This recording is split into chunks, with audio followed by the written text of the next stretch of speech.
Coach, with Gordon, with the first group, could you just talk about just the decision-making process to have him with the first group tonight? You know, I think our offense is really, when our offense started taking off, I feel like we got a couple of point guards in the game at once, and playing him as a second point guard with Smart we thought was really important. You know, when Kyrie's not here, usually we start Terry Smart and kind of keep that thing going. But you know, that was the general thought. And then we knew we were going to switch a lot, and the bigger that we could be along the perimeter, the better. You know, those guys are a load. Griffin's a load, but we wanted to guard the three-point line as well as we could, and we wanted to make sure that we just tried to have a body on him at all times. And, you know, another 6'9" guy's a good thing. Didn't have, you know, the big 26-point night that he had last night, but he was still very impactful in a lot of different areas. Just speaking with Gordon, has kind of really been the body of work he's been putting together these last few weeks.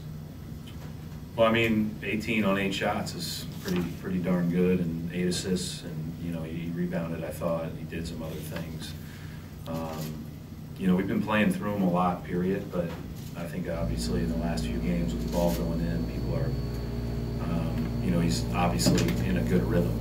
You know, he played well against the Clippers. That kind of got overshadowed by the way we played as a team, and obviously played well in these 2 games.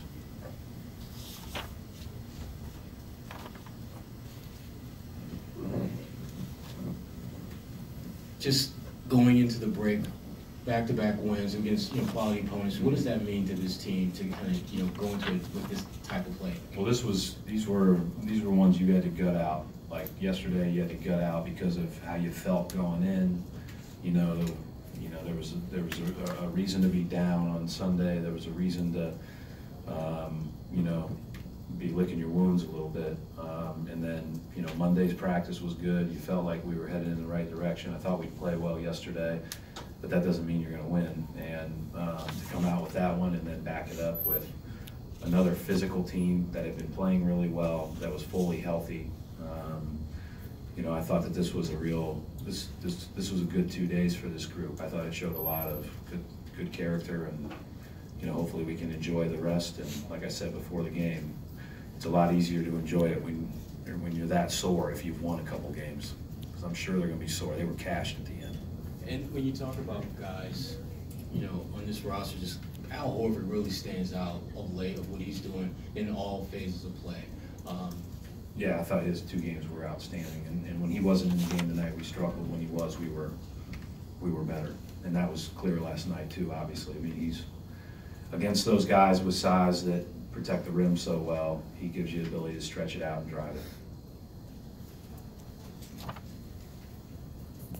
Hello, Coach. What do you think about the people that thinks that the team play better without Kyrie Irving? What is the question? What do you think about the statement that people say that the Boston Celtics play some games better without Kyrie Irving? We need Kyrie to be the best version of ourselves, and we all need to consistently play better as a group. But we've done that at times, and we've rode Kyrie in a lot of cases. He's carried us in a lot of games. And we need everybody at their fullest, and there's no question about it that he is. You know, he's going to be a guy that is going to make a ton of plays for us moving forward. We just need him to get healthy.